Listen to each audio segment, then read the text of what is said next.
भगवान बुद्ध के शिष्य अरहंत सारिपुत्र और अरहंत महामोगल्यान के पवित्र अवशेषों अस्थियों को थाईलैंड में 1 महीने दर्शनार्थ रखा जाएगा। भारत सरकार के निर्देशानुसार कलेक्टर अरविंद दुबे ने पवित्र अस्थियों को राष्ट्रीय संग्रहालय नई दिल्ली के प्रतिनिधि को सौंपा। रायसेन भारत सरकार द्वारा सांची में बौद्ध स्तूप परिसर में स्थित मंदिर में रखे भगवान बुद्ध के शिष्यों अरहंत सारिपुत्र और अरहंत महामोगल्यान के पवित्र अवशेषों को दर्शनार्थ हेतु बैंकॉक, थाईलैंड और कंबोडिया विहार ले जाने की अनुमति दी गई है, जिसके उपरांत आज भारत सरकार के संस्कृति मंत्रालय और मां प्रशासन के संस्कृति विभाग के निर्देशानुसार सांची में बौद्ध स्तूप परिसर में स्थित चैत्यगिरी विहार मंदिर में रखे भगवान बुद्ध के शिष्यों अरहंत सारिपुत्र और अरहंत महामोगल्यान के पवित्र अवशेषों को आज महाबोधि सोसाइटी श्रीलंका के प्रमुख वानगल उपतिस नायक थेरो की उपस्थिति में कलेक्टर अरविंद दुबे ने भारत सरकार द्वारा अधिकृत तथा राष्ट्रीय संग्रहालय के प्रतिनिधि श्री डीजे प्रदीप को सुरक्षित तरीके से सौंपा गया। भोपाल से पवित्र अवशेषों को हवाई जहाज के माध्यम से दिल्ली और फिर वहां से बैंकॉक, थाईलैंड और कंबोडिया विहार दर्शनार्थ हेतु ले जाया जाएगा। ये पवित्र अवशेष वहां 22 फरवरी से 18 मार्च तक दर्शनार्थ हेतु रहेंगे और इसके उपरांत पुनः वापस भारत लाए जाएंगे। शासन के निर्देशानुसार महाबोधि सोसाइटी श्रीलंका के अध्यक्ष वानगल उपतित्स की उपस्थिति में कलेक्टर अरविंद दुबे द्वारा शिष्य अरहंत सारिपुत्र और अरहंत महामोगल्यान के पवित्र अवशेषों को राष्ट्रीय संग्रहालय के प्रतिनिधि डीजे प्रदीप को सुरक्षित तरीके से पूर्ण प्रक्रिया का अभिलेखीकरण, वीडियोग्राफी तथा पंचनामा तैयार कर सौंपा गया। इस अवसर पर आईबीसी के डायरेक्टर विजयेंद्र थापा, पुलिस अधीक्षक विकास शहवाल भी साथ रहे। पवित्र अवशेषों को सर्वप्रथम चैत्यगिरी विहार में स्थित तहखाने से विधिवत पूजा अर्चना कर मंदिर में लाया गया।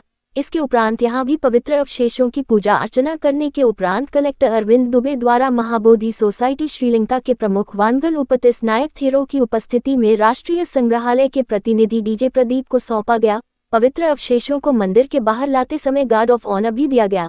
इसके पश्चात पवित्र अस्थियों को लेकर महाबोधि सोसाइटी श्रीलंका के प्रमुख वानगल उपतिस नायक थेरो, राष्ट्रीय संग्रहालय के प्रतिनिधि डीजे प्रदीप तथा आईबीसी के डायरेक्टर विजयेंद्र थापा वाहन से पर्याप्त सुरक्षा व्यवस्था के साथ भोपाल के लिए रवाना हुए। रायसेन से ब्यूरो चीफ नरेंद्र राय की रिपोर्ट।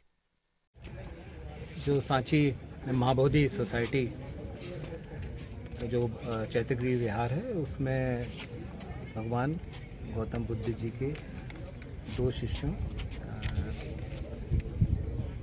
सारिपुत्र जी और महामोगल्यान जी की यहाँ पर जो पवित्र अवशेष रखे हैं उसमें भारत सरकार के निर्देश पर राज्य सरकार द्वारा निर्देश दिए गए थे कि इनको भारत सरकार के जो प्रतिनिधि हैं उनको सौंपा जाए। ये अवशेष जो हैं ये भारत सरकार के प्रतिनिधि मंडल के साथ थाईलैंड और अन्य देशों में ले जाए जाएंगे और वहाँ दर्शनार्थ रखे जाएंगे और दर्शन के बाद जिस प्रोटोकॉल से आज ये ले जाए गए हैं, सुरक्षित ले जाए गए हैं, रखा जाएगा। महाबोधि सोसाइटी श्रीलंका के जो उनके अध्यक्ष हैं उनके द्वारा इसमें सहमति दी गई है भारत सरकार को और पूरे समय वो इसके साथ रहेंगे और उनके साथ रहेंगे और पूरी सुरक्षा के साथ ये यहाँ से ले जाया जा रहा है और भारत सरकार के प्रतिनिधियों को शासन के निर्देशानुसार सौंपा गया है। कहाँ ले जाएंगे सर, वो कब तक के लिए? अभी ये दिल्ली ले जाए गए हैं और दिल्ली में जो मुझे बताया गया है कि गौतम बुद्ध जी की जो अस्थियाँ हैं उनके साथ ये दोनों उनके शिष्य की अस्थियाँ जो पवित्र अवशेष हैं वो ले जाए जाएंगे और थाईलैंड में भी अलग अलग 4 जगहों पर ले जाने की भारत सरकार की योजना है। वहाँ जाएंगे और वहाँ पूरे दर्शन लोग करेंगे और दर्शन के बाद ये वापस यहाँ आ जाएंगे। उनकी वापसी की क्या सुरक्षित वापसी के लिए पूरा भारत सरकार ने इसके पूरे प्रबंध किए हैं और जितनी सुरक्षित तरीके से यहाँ से जा रहे हैं उतनी सुरक्षित तरीके से यहाँ लाके वापस सुरक्षित प्रोटोकॉल के तहत यहाँ रखा जाएगा। Thank you.